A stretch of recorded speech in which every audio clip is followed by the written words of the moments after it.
ধুমধাম করে শুরু হওয়া তরুণের স্বপ্নই এখন ঘুম কাটছে পড়ুয়াদের।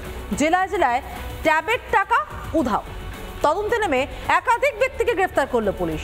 তবে শুধুই কি সাইবার হানা, না এর পিছনে রয়েছে পাকা মাথার পরিকল্পনা?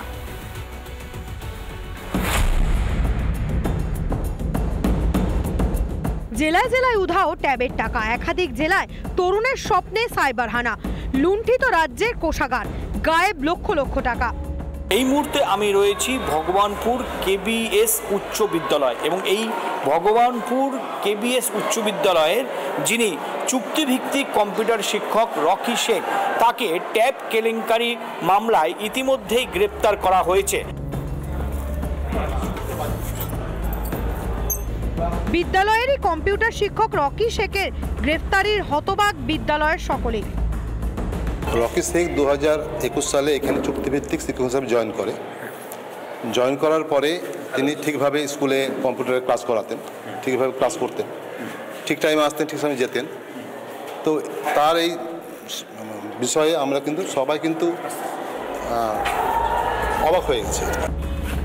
ট্যাবের টাকা উধাও কাণ্ডে মালদায় অভিযান চালিয়ে এখনো পর্যন্ত 5 জনকে গ্রেফতার করেছে পুলিশ। ধৃতদের মধ্যে কেবিএস হাই স্কুলের শিক্ষক রকি শেখ ছাড়াও রয়েছেন হাসেন শেখ, পিন্টু শেখ, জামাল শেখ, শ্রবণ সরকার। বেহালার সরসুনা গার্লস উচ্চ বিদ্যালয়ে 26 জন ছাত্রীর ট্যাবের টাকা না ঢোকার অভিযোগ। বুধবার তদন্তে নেমে পুলিশ চোপড়া থেকে 2 অভিযুক্তকে গ্রেফতার করে। মঙ্গলবার আরও 3 জনকে গ্রেফতার করেছিল পুলিশ। 26 জনের যে ট্যাবের টাকা হ্যাকাররা আত্মসাৎ করেছে, এই নিয়ে প্রধান শিক্ষিকা তিনি মূলত অভিযোগ জানান সাইবার ক্রাইমে, এবং সাইবার ক্রাইমের পুলিশ তদন্তে নেমে ইতিমধ্যেই চোপড়া থেকে 2 জনকে গ্রেফতার করেছে এবং এই ঘটনার সঙ্গে কারা যুক্ত আছে তা কিন্তু পুঙ্খানুপুঙ্খ তদন্ত করে দেখছে। গঙ্গাসাগরের মহেন্দ্রগঞ্জ উচ্চ বিদ্যালয়েও 31 জন পড়ুয়ার ট্যাবের টাকা ঢোকেনি। টাকা হ্যাক হয়েছে, আমরা শুনেছি, আমাদের স্কুলে স্যার বলেছে যে আমাদের টাকা হ্যাক হয়েছে। আমরা আবার স্কুলে এসেছি, স্কুলে সেটা কাগজ জমা দেবো।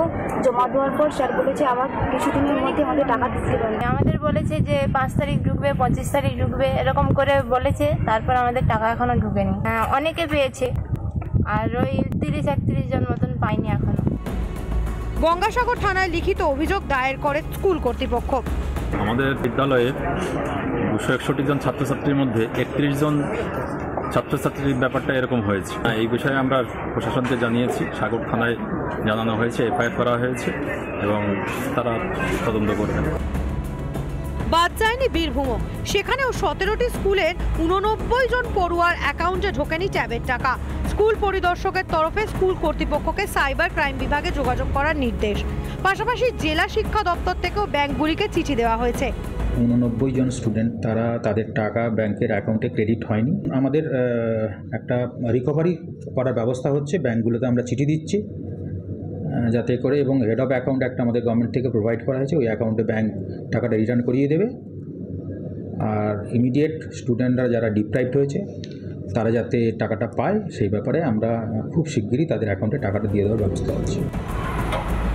হাওড়াতেও 30টি স্কুলের প্রায় 124 জন ছাত্রছাত্রীর অ্যাকাউন্টে ঢোকেনি টাকা। সরকারি পোর্টালে সমস্ত নথি দেওয়ার পরেও মিলছে না তরুণের স্বপ্ন প্রকল্পের টাকা। আমরা আমাদের মাননীয় জেলা পরিদর্শক স্যার আছেন, ডিআই স্যার ভিসিটিসি করেন এবং আমাদের প্রয়োজনীয় নির্দেশ দেন। তার নির্দেশ অনুযায়ী প্রশাসনিক যা যা পদক্ষেপ নেবেন আমরা নিচ্ছি। জেলায় জেলায় তরুণের স্বপ্নের টাকা নিয়ে ভোগান্তি। কারো অ্যাকাউন্টে ঢুকছে না টাকা, আবার কারো অ্যাকাউন্টে দ্বিগুণ টাকা। তদন্তে নেমে বিভিন্ন জেলা থেকে গ্রেফতার একের পর এক অভিযুক্ত। সাইবার হানা নাকি অন্য কোনো গভীর দুর্নীতির ছক? রিপাবলিক বাংলা। নমস্কার, দেখছেন রিপাবলিক বাংলা। বাংলার খবরকে নিয়ে brand integrated Jack Oliver studio থেকে আমি সমাদৃতা রয়েছি আপনাদের সঙ্গে। বাংলার খবর মানে আপনার খবর, আপনার পাড়ার খবর। কোচবিহার থেকে কাকদ্বীপ, দার্জিলিং থেকে দীঘা, পুরুলিয়া থেকে পেট্রাপোল, আপনার অভিযোগ, আপনার প্রতিবাদ, আপনার কণ্ঠস্বর। বাংলার খবর কি? আজ বাংলার খবর কি শুরুতেই মর্মান্তিক এক দুর্ঘটনার খবরে নজর রাখবো। দুর্গাপুরের পানাগড়, সেখানেই ঘটে গেল ভয়াবহ দুর্ঘটনা। রাস্তার ধারে দাঁড়িয়ে থাকা গাড়িতে আগুন, আর সেই গাড়িতে খেলতে গিয়েই ঝলসে গেল 4 শিশু। পানাগড় বাজারের রাইস মিলের ঘটনা।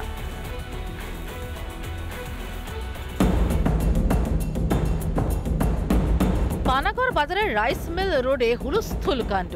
রাস্তার ধারে দাঁড়িয়ে থাকা পরিত্যক্ত গাড়িতে হঠাৎই আগুন, আর এই পরিত্যক্ত গাড়িতেই খেলছিল শিশুরা। আচমকায় সেখান থেকে আগুন বেরোতে দেখেন স্থানীয়রা। ধেয়ে আসে শিশুদের কান্না, চিৎকারের স্বর। তড়িঘড়ি ছুটে যায় স্থানীয়রা, উদ্ধার করে শিশুদের। ততক্ষণ ঝলসে যায় 4 শিশু। বিষাক্ত গাড়ির সামনে আমি একটু দেখাতে বলবো, এই সেই গাড়ি যেটা জানা যাচ্ছে যে এই ভিতরে বাচ্চারা যখন খেলছিল তারা, এবং হাতে প্রদীপ নিয়ে তারা কিছু খেলা খেলছিল, এবং সেখানে এই গাড়িতে থাকা দাহ্য বস্তুতে আগুন লেগে যাওয়ার পর এই যে গাড়ির বোনেট পড়ে যায়, এবং এই গাড়ির বোনেট পড়ে যাওয়াতে বাচ্চারা ভিতরে ট্র্যাপ হয়ে যায়। তারা সেখানে কার্যত বন্দী হয়ে পড়ে, এবং তাদের চিৎকার শুনে আশেপাশের মানুষ যারা ছিল সেখানে ছুটে আসে। বাচ্চাদের এখনো পায়ের চটি পড়ে রয়েছে, বাচ্চাদের পড়ে রয়েছে। তারা এখানে খেলছিল এবং সেই চটি। ঘটনায় এলাকায় শোকের ছায়া। প্রায় খেলতোরা, হঠাৎ আজকে বাচ্চা কোনো প্রদীপ কিংবা মোমবাতি জ্বালিয়ে দিয়েছিল, জ্বালিয়ে দিয়ে রেক্সিনটা ছিল ভিতরে, হয়তো কেমনি থাকে রেক্সিন, ওই রেক্সিনে আগুন ধরে নিয়েছে। এবার আগুন ধরে নিয়েছে, এবার পালাতে পালাতে এদিকে সবাই, কারো জামাতে পিছনে লেগেছে, কারো প্যান্টে লেগেছে, সামনে লেগে গেছে। যে একজন ছুটে এসছে একদম রাজেশ পাসমা বলে, ও 4 জনকে জামা প্যান্ট ছিঁড়ে ক্লিয়ার করলো। গাড়িতে তো নয়, এসে দেখছে একটা কেবিন পড়ে আছে, কেবিনের মধ্যে বাচ্চারা প্রদীপ দিয়ে খেলছিল, বন্যাটা নামানো ছিল, ওরা তল দিয়ে ঢুকেছিল, আগুন লাগার পর বেরোতে পারে না। এখানে কিছু লেবার ছিল, কেবিনটাকে পাল্টি করে দিয়ে বলে বাচ্চাগুলোকে বার করা গেছে। আশঙ্কাজনক অবস্থায় 2 শিশুকে দুর্গাপুরের সরকারি হাসপাতালে ভর্তি করা হয়েছে। বাকি 2 জনকে এক বেসরকারি হাসপাতালে ভর্তি করা হয়েছে। যেটা জানা যাচ্ছে, স্থানীয় মানুষের তৎপরতায় বাচ্চাগুলোর কিছুটা তারা ঝলসে গেছে, এবং তাদের মধ্যে 2 জনের অবস্থা আশঙ্কাজনক, এবং পুলিশ ঘটনা তদন্ত শুরু করছে।